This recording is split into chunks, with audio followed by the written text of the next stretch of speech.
Well, thank you very much for inviting me. This is, I'm afraid to say, my first visit to Latvia, but I've been so stunned by the beauty of it, it's not going to be my last. I think my kids would love to come here and just play on that amazing beach.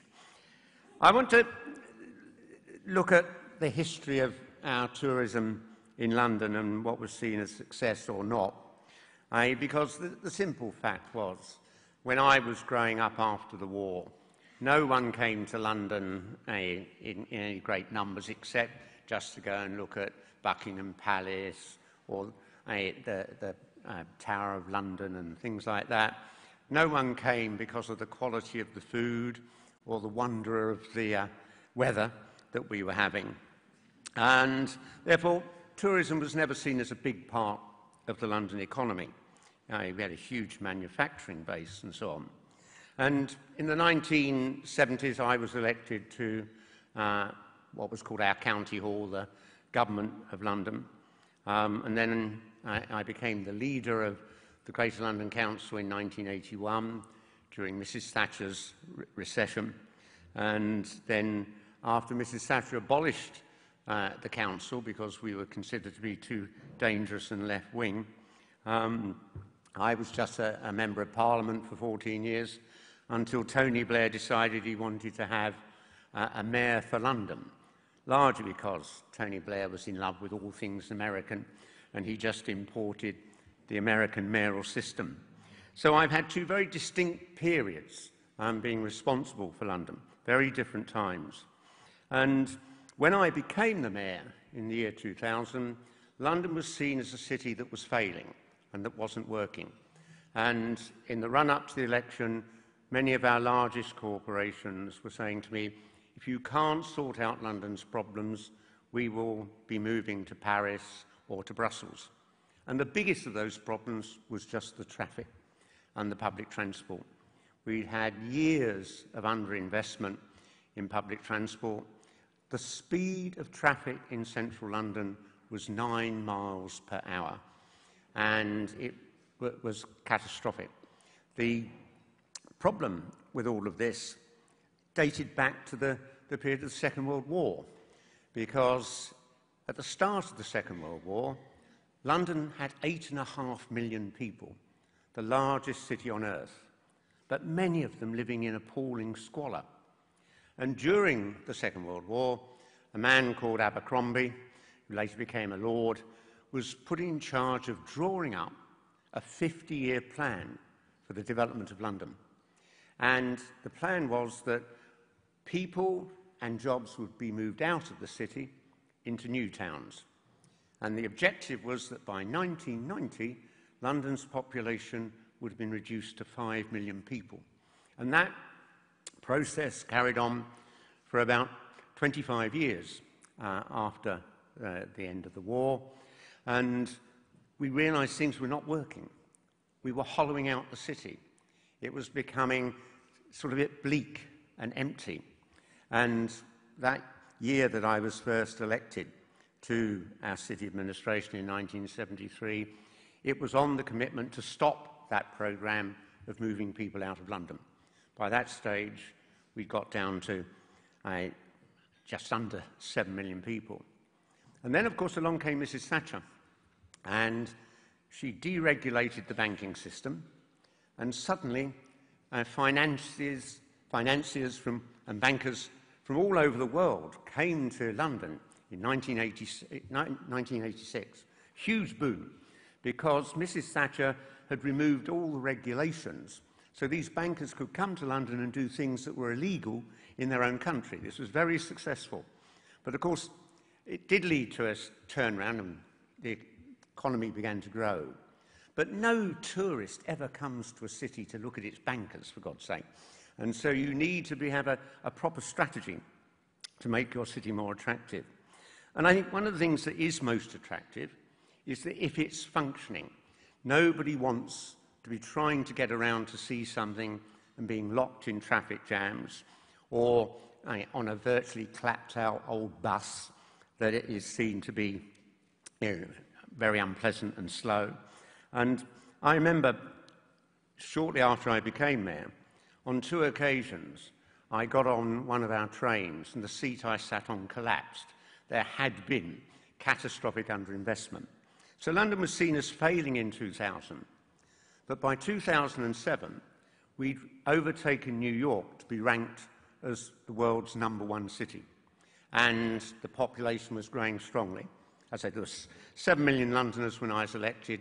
Today it's 8.75 million, and we're on our way to 10 million.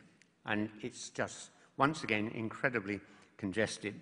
And we will need a major programme, the new mayor who's just been elected, to actually make sure our city can function as people continue to come to it. And the other aspect in all of this, in setting that agenda, was you needed a strategy. And so when I became mayor, we set up a team. We brought together big business, trade unions, faith groups, everybody who had an interest in London's future, to draw up a 20-year plan. And one of the key things that we decided was, because the financial sector had become so predominant, we had to build all the alternative parts of the economy. We had to really encourage tourism.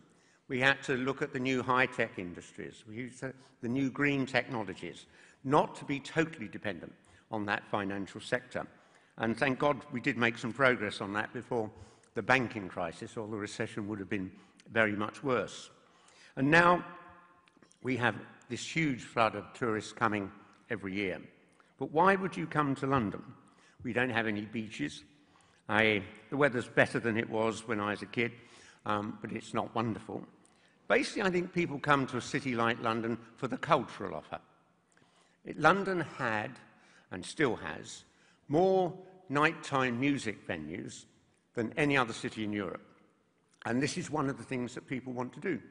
They might come and do something in the morning, in the afternoon, visit a museum or go shopping.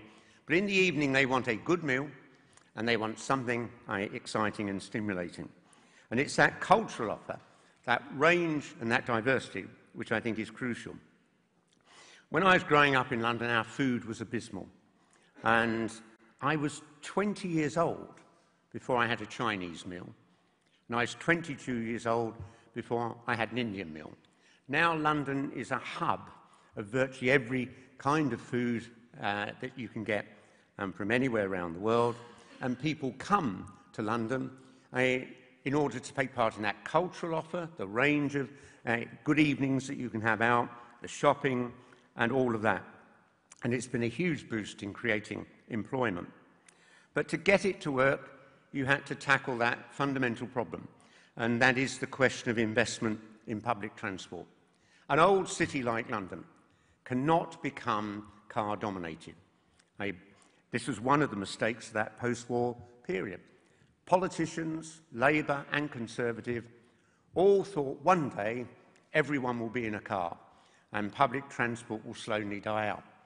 In the 1960s, Britain closed 1/3 of its railway lines. In the 15 years leading up to 1973, half of all the buses in London were taken off the road. And of course, unless you're going to demolish about a quarter of your city and bring motorways in right to the centre, which was part of that post-war strategy, which would transform and degrade the whole nature of the city. Unless you're going to do that, you've got instead to look at what you can do to make for better public transport. And so what people tend to remember is I introduced a congestion charge, which one or two other cities have now followed, though most mayors are a bit nervous about offending all their motorists, because motorists have votes, and there's a bit of a worry about that. And everyone remembers that. But the biggest change was to actually get rid of 5,000 old buses and get 8,000 new ones, to do away with people getting on the bus and paying for their fare because it was so slow. We introduced the Oyster card system. And we started a huge programme of billions of pounds of investment in upgrading our tube lines. So that on a tube line like the Jubilee line or the Bakerloo, Where you might have waited 5 minutes for a train, now they tend to come every 2 minutes. So you virtually double the capacity of the system. It wasn't cheap. It was £3 billion of that investment to actually upgrade our underground system. We also looked to try and not just get people on buses in the underground, but to take people out of their cars and put them on bikes. And we merely copied the system that Paris had already introduced, to being able to just hire a bike and get on it and pedal around. So there's been a huge shift in our public transport system. And that, as I say, is completely different to that post-war world where we assumed everyone would one day have a car.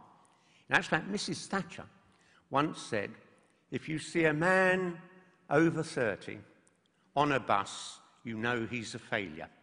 But in actual fact, I always found it's much more fun to sit on a bus or a train and be able to read than be stuck in a traffic jam and take perhaps twice as long to get where we were going. So to actually make London more attractive to tourists, let alone everybody else, you had to sort out that transport system. And the most dramatic of those schemes will come into operation in next year, end of next year, which is our biggest new underground line called Crossrail. The trains are twice the size of the existing tube trains, but it's designed so you'll get to Heathrow Airport and 15 minutes later you will be in the centre of London. So anyone driving, wasting their time completely, make it much more attractive. And once you've flown into an airport, all that exhaustion and the trauma of reclaiming your baggage and struggling through all the bloody shops that are trying to sell you stuff on your way out, you just want to get to your hotel or wherever you're stopping very quickly. So that, I think, will be another big transformative part of making London more attractive. But it wasn't just about investment in public transport.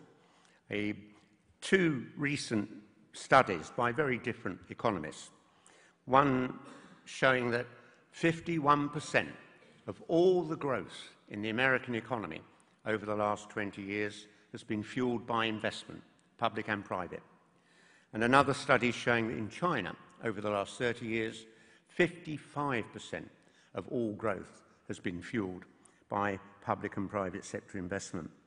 And so that 20-year strategy we brought up wasn't just about transforming the transport system, it was about making it easier for the private sector to come and invest. I remember growing up in a city where our River Thames was rather boring. Yes, it is exciting if you were by the Houses of Parliament or the very heart of it where there are amazing buildings. But running through Wandsworth and Battersea and all that, really dull. And we'd had a real problem in the sense that we had 32 little borough councils in London. Each of them had their own planning strategy. And if you were a major developer, like Donald Trump or something, you were in a position where you might spend years and years struggling to get permission to build a major new structure.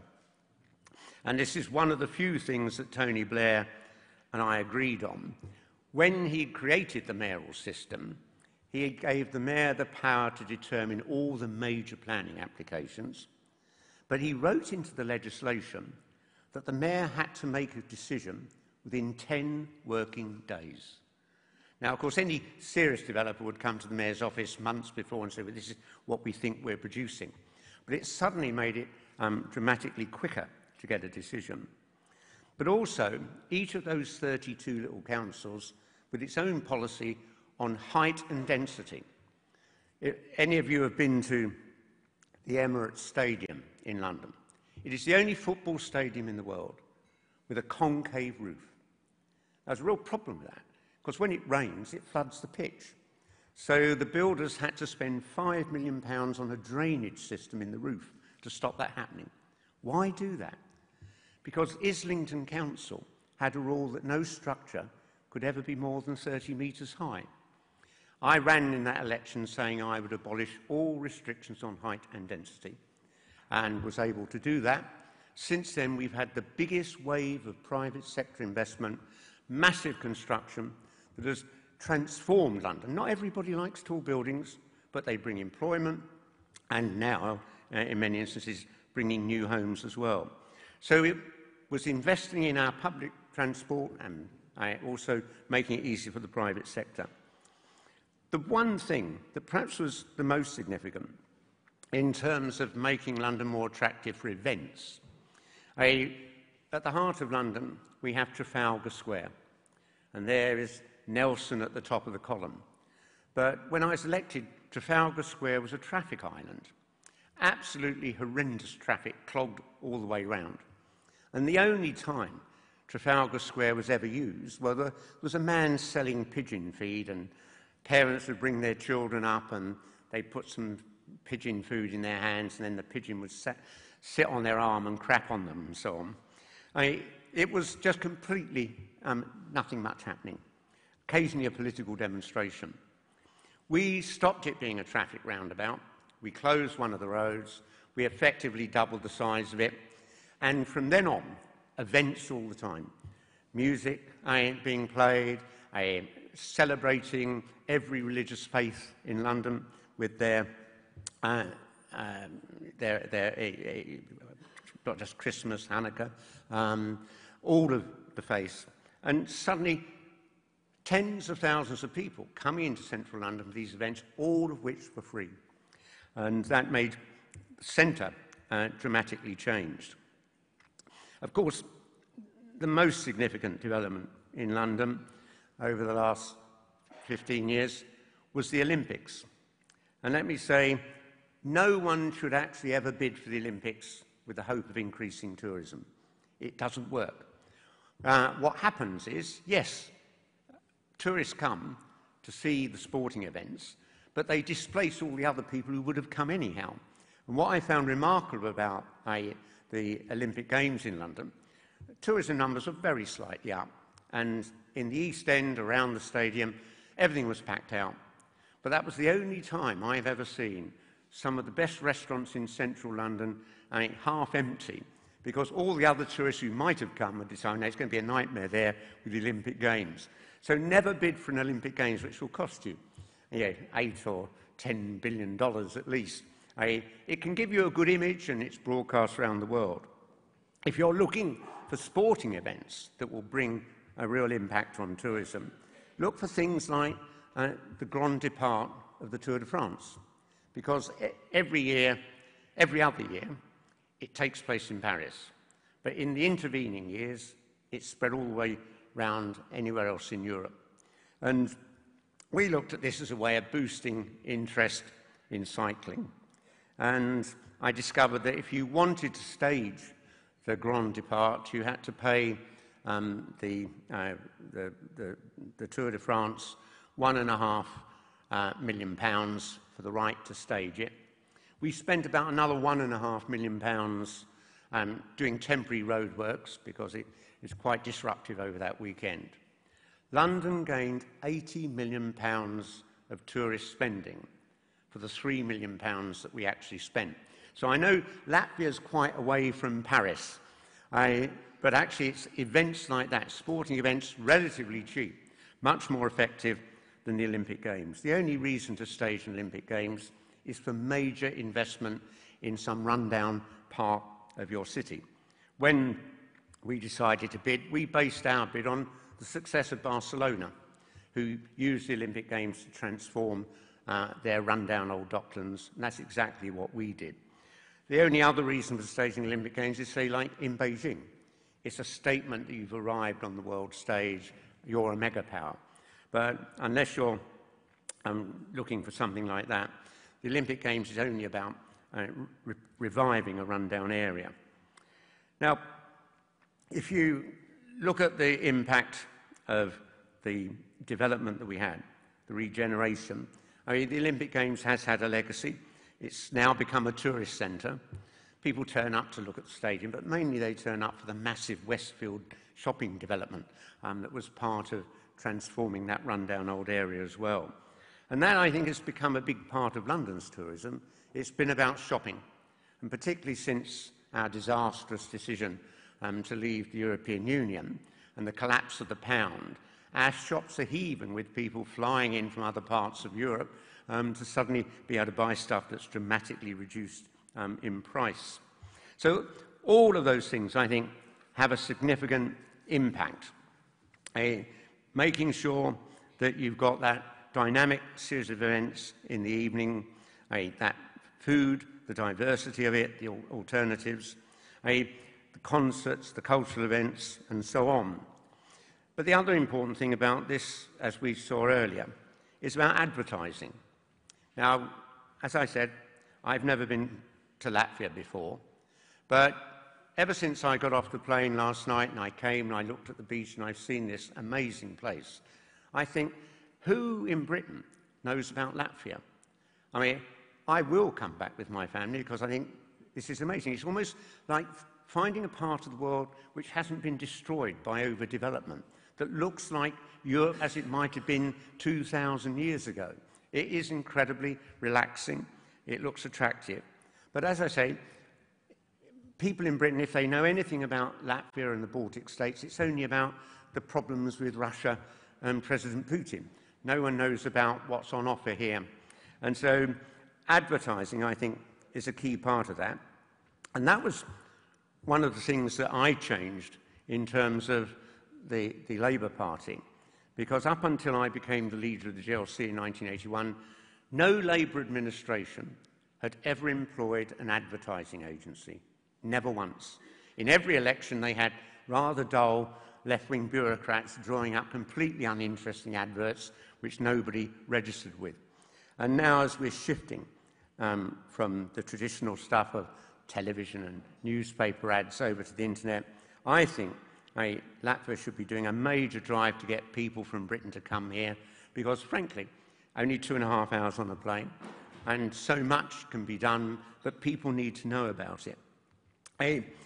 If you look at what that offer could be, there's so many different kinds of tourists. There's the family that just want to come and plonk on a beach, let their kids run around, tire themselves out, whilst the parents just rest a bit after a heavy year's work. But increasingly, there are people that are travelling around because they want to see a more natural environment. They want to breathe cleaner air. They want to be able to walk through forests where they see fascinating wildlife. And here, when I got here last night, I went for a walk along the beach and then through the forests. It was amazing. And that would attract very many people, an increasing number who are more and more interested in actually coming to areas like this where they can see the world as it once was, not the world that virtually got demolished everywhere else. So it's that combination. The traditional holiday on a beach, and I've taken some pictures of the beach here, I just find it absolutely amazing. The people that want to come and look at a natural environment, go for walks in the wild, and of course the people that want to come and do shopping. So I do think a key part of getting this right is about investing in your biggest city, your capital city. Because people come to London, they spend a few days there, but then they go elsewhere. They spread around the rest of the United Kingdom.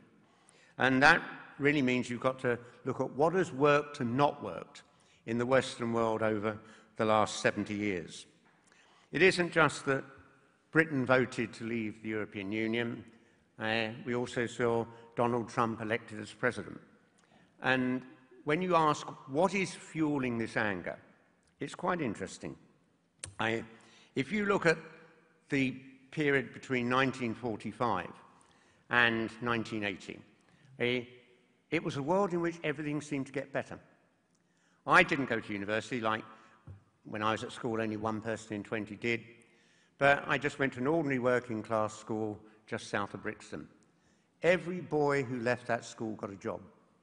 That job was a secure contract that would take them to their retirement. Most of them carried a pension. And what we've seen over the last, there's a period since 79 and 80 with Thatcher and Reagan, is that so many of the good jobs that ordinary people had have been wiped out.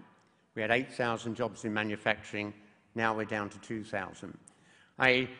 Trade union rights have been completely eroded. And this generation that's now angry and voting to leave the EU or voting for Trump know their parents had good, secure jobs. Now they're in insecure jobs. And you have to ask, why did it go wrong?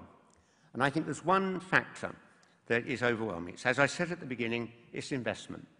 Ask yourself, how could Britain, which had 2% of the world's population, become a global superpower for 100 years and end up controlling a third of the world's population?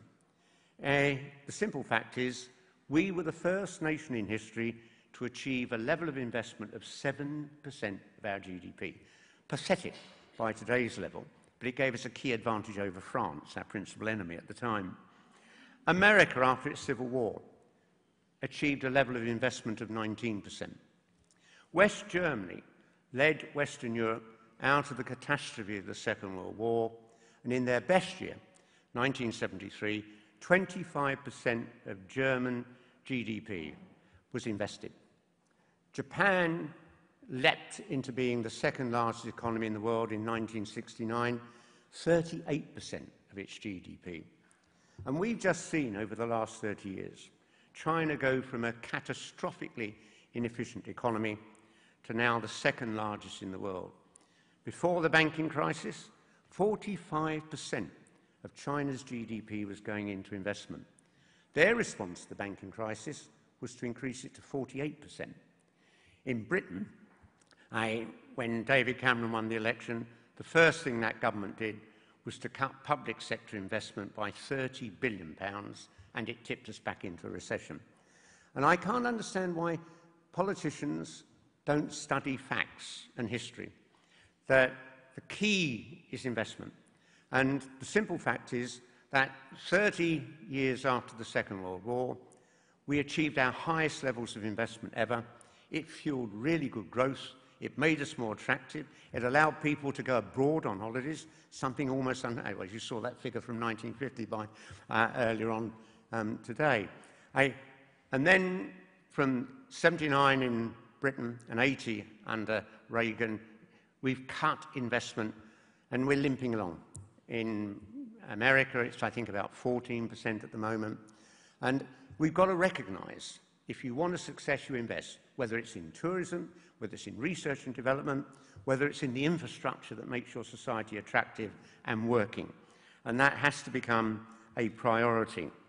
If you look at the situation that we now have, we're, I think, facing an increasing series of crises, because it isn't just in Britain and America that people are angry. There's increasing anger in France and across much of Europe. And it's because right the way across the Western world, we've made the mistake of reducing our investment. And if you don't get the public sector investment to provide the infrastructure that is needed, the private sector won't come along and build on that. I remember back in 1983, we commissioned a study on the potential for broadband. And we came to the conclusion, the academics that were doing that, and this is 1983, the government should oversee a fibre optic cable system linking every home and business in Britain. We calculated it would create 400,000 new jobs. In retrospect, a massive underestimate. Mrs. Thatcher didn't even reply to the bloody letter. 5 years later, we proposed in the run-up to the 92 election that the Labour Party should adopt that as a policy. They turned it down as well. I remember it was dismissed as science fiction. And I think this is a big part of why many in the West see ourselves as failing. If you look at our politicians, I don't know what it's like here in Latvia, but in Britain, virtually every member of the House of Commons got a degree in politics and philosophy. In America, most members of Congress have degrees in law. In China, something like 35% of the leaders of the Chinese Communist Party have degrees in engineering. How many scientists are coming in to your political structure? How many engineers? And this is the problem. our political system isn't thinking long term. As I say, when I became mayor, we set up a scheme to create a 20-year plan. This has been incredibly successful. Our population going from 7 to 8.5 million, massive inward investment, but it takes that long-term plan. And the tragedy of our political system, I think, is that most politicians never think beyond the next election. It's, what's going to happen if we're who cares what happens after the next election? I just need to get re-elected. And that's, I think, most likely why so much of my political career I've always been in trouble and in controversy. Because if you'd said to me when I was 20 that I would be a politician, I'd have laughed in your face. I was a cancer research technician. I was interested in astronomy, natural history, and I just saw politics as rather boring. I eventually got caught up and got involved, but I think I was one of only 2 people amongst our 650 MPs who came from a background in science. I worked in a cancer research unit with some brilliant minds, professors who were, one of them found the cure for testicular cancer. That crucial 8 years of my life when I started work, I was taught to find the truth, to study the facts. Then I moved into politics, and it's about what you believe. I mean, you don't have to prove it, you just have to keep saying it, as we've just seen in this horrendous American presidential election, where it's all just abuse rather than people talking about the future, the trends that are coming. And so I think we have to create a much more diverse economy. It looks as though here you're not dependent on one major industry like increasingly London became with its financial sector, or many countries have become in terms of being dependent on oil or something like that, or gas. Build that diversity, make it high-tech, make it green-tech, and people will come to a city that looks interesting and functioning. Finally, I just want to give one piece of advice about how you plan your tourism and its expansion, because I do think you are set for a massive expansion given the attractiveness of this nation. And that is to look at the long-term, well, not even long-term now, but quite short-term impact of global warming. As I said, people in science are taught to try and discover the truth. And therefore, climate change scientists are remarkably restrained in what they say. They will only really say something when they're 100% certain it's true. When they're looking at potentials, they're cautious. And then they're giving advice to politicians trained only to hear what they want to hear and largely ignore anything that conflicts with their predetermined views. And the thing that's been dramatic in this last couple of years has been the rapid acceleration of the impact of climate change, whether it's massive flooding that we're seeing in Britain, whether it's the surge in temperatures that's leading to dramatic reduction in our ice caps. And that has an impact because something like half of humanity live on their coast or on a tidal river. And so I would say this, for whoever's responsible for your long-term investment in growing your tourism sector, I'd contact the C40, which is an organisation I set up when I was mayor, because most mayors I met were quite cross with the fact they're running a city. They have to deal with day-to-day problems which are, in terms of climate, were getting worse, and their governments were doing nothing. So we brought together all these cities, the C40, to draw up what we could do cooperating together. I mean, the best example during my term as mayor was 16 of those cities, including New York and Paris and Beijing, decided we would set a 20-year program of insulating all our public sector buildings. Now, there are only 3 major corporations in the world doing that work. They brought their prices down by 40% because we quadrupled the market for that. It was that which was effective. Now, we called it the C40 because at one point there were 40 cities in it. Now it's about 80 cities involved in it. But what I think you need to do here, given your low coastline and given the rapidly accelerating decline of our ice caps, is actually get in touch with the C40 and ask them to draw up an estimate of the impact of climate change on Latvia and, of course, the other Baltic states. Because any investment in the future has to live with what is coming. No one's going to want to come to somewhere where flooding is flooding the local hotels. They want to come somewhere that's safe and secure. So yes, if tourism is to continue to grow, to be a generator of real jobs, what we need to see is planning and preparation for that. I think it will create more work than you can possibly believe. It will put you at the forefront of developing new technologies which you can export. And it will actually secure your tourism industry for the future. Thank you very much.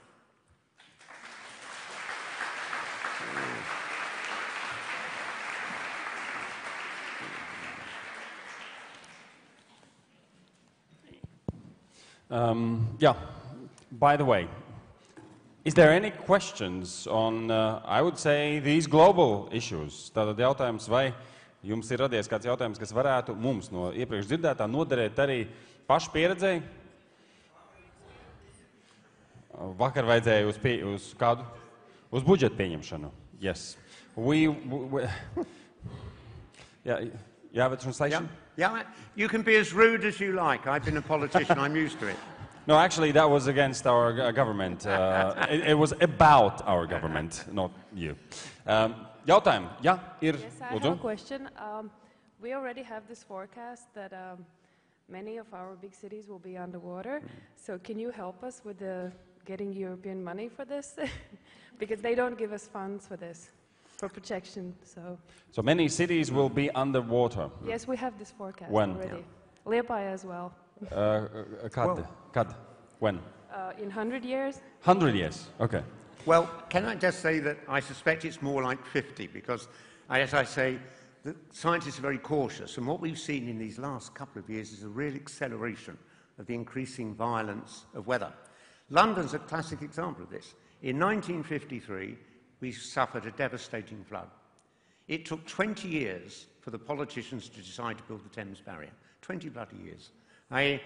And when I became the mayor, I had been the leader of the GLC when it was completed in February 1982.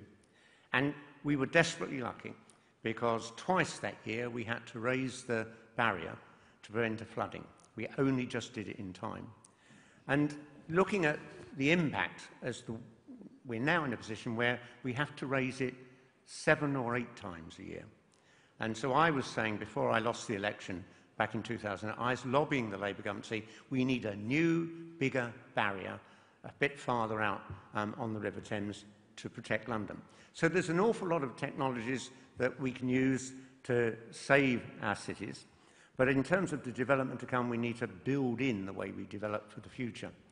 It might also be that, I have no idea about the depths of the ocean here in the Baltics, but it might very well be you could do a massive barrier so that you do not get water from the Atlantic coming in and massively increasing it. That might be the cheapest way, rather than trying to surround every one of your coastal cities with a massive barrier. Although we are in the tourism business, so maybe we can be first to claim that Liepāja is the first new Venice. And then you just sell it. No, okay. Vēl kāds jautājums, lūdzu? Droši? Jā, lūdzu.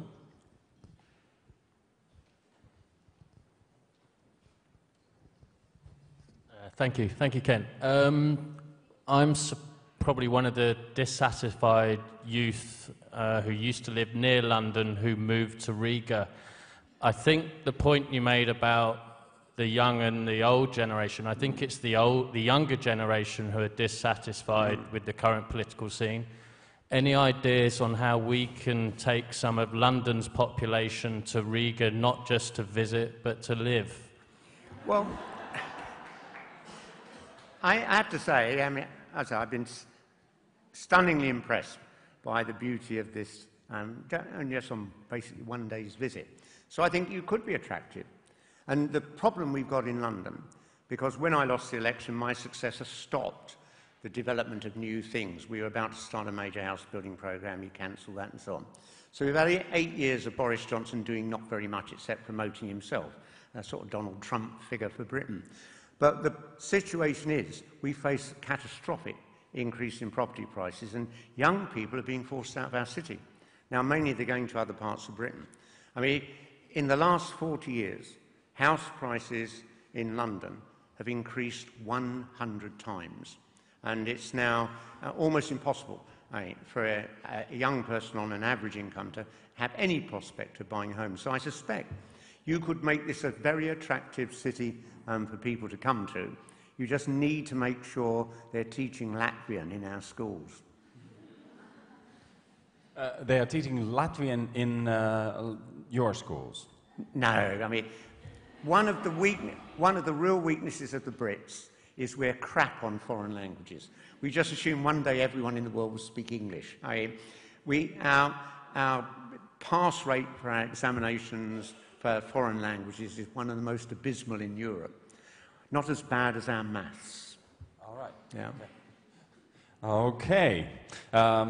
Any other questions? Please. Vēl kāds jautājums? You have been a politician, I would say,